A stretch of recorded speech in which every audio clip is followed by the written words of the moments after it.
We are covering insider trading and market manipulation, two of the most heavily tested topics on the Series 65 exam.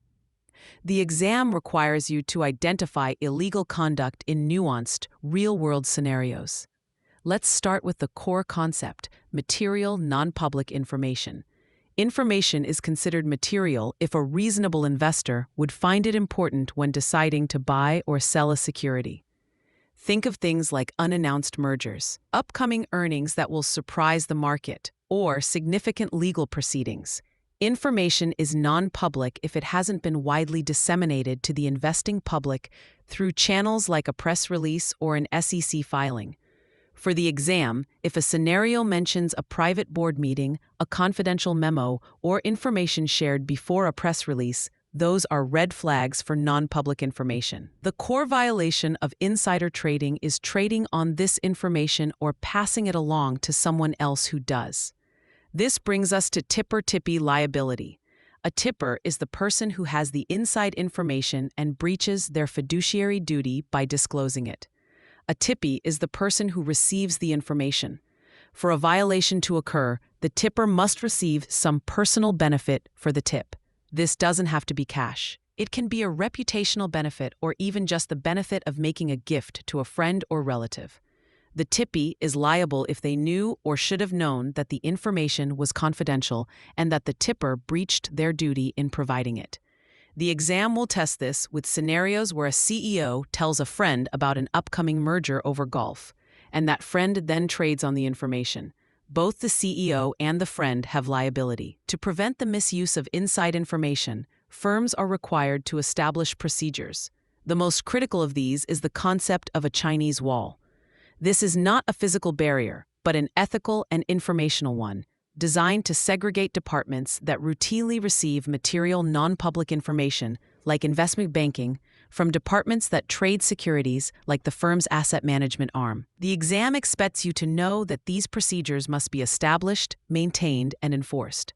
Now let's shift to market manipulation. While insider trading is about an unfair informational advantage, market manipulation is about creating a false or misleading appearance of trading activity or artificially affecting a security's price. A classic example tested is the wash trade. This is when an investor simultaneously buys and sells the same security to create the appearance of activity, tricking others into thinking there's genuine interest. Another tactic is marking the close, which involves entering orders at or near the end of the trading day to influence the closing price. The pump and dump scheme is also a favorite on the exam. This involves hyping up a stock, often a thinly traded microcap, with false or misleading statements to inflate its price, the pump, and then selling off shares at the artificially high price, the dump. A common exam trap is distinguishing between legitimate research and insider trading. The mosaic theory states that an analyst can combine public information with non-material, non-public information to arrive at a conclusion.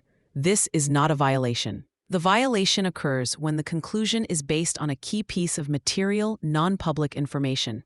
The penalties for these violations are severe, and the exam expects you to know the specifics laid out in the Insider Trading and Securities Fraud Enforcement Act of 1988.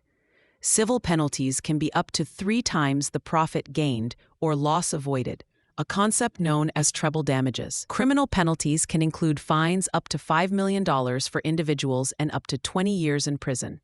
Here's a mnemonic to remember the key elements of an insider trading violation. Remember to say your PMTs, that's personal benefit, material non-public information, and trading on it. If a tipper gets a personal benefit for sharing material non-public info that leads to a trade, you have a violation.